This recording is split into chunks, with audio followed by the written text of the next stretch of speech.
pain. A great example. Now for stress, pain, and homeostasis. So starting with the types and sources of pain. First, we have acute pain. Now this is described as sudden, severe, but also short-term pain.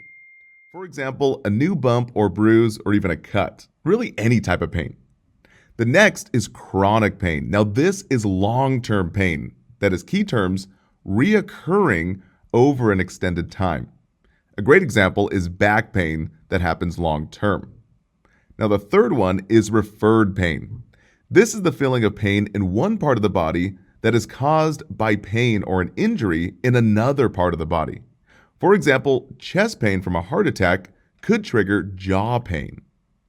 And lastly, phantom pain is pain that feels like it's coming from a body part that is no longer there. So a huge test tip is it's real pain, and we must treat it like real pain with real medication. So for example, clients with amputations frequently experience this pain. Now, doctors once believed that this post-amputation phenomenon was a psychological problem inside the head. But now experts recognize that this is real sensations originating in the spinal cord and in the brain.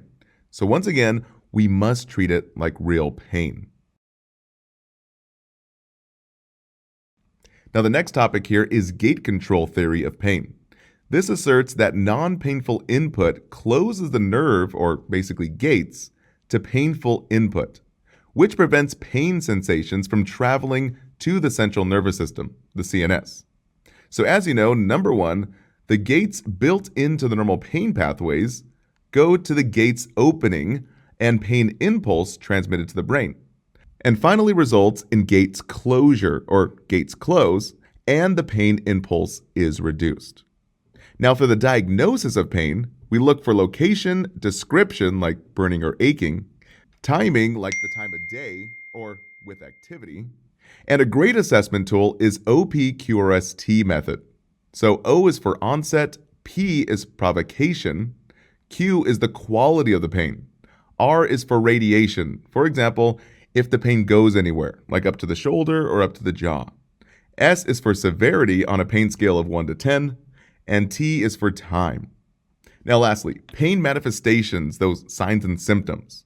Clients will experience these signs and symptoms based on the severity of pain. So pallor or pallor, clients will appear pale, usually with very severe pain, as well as diaphoresis, that's sweating.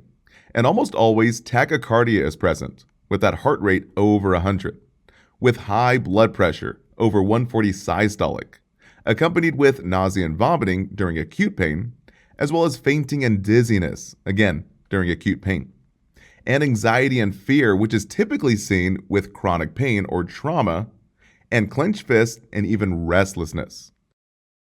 All right, that wraps it up. Thank you so much for watching. Don't forget to take your quiz and download the study guides. And also feel free to share the love, share with a classmate, and even your instructor. See you guys in the next videos.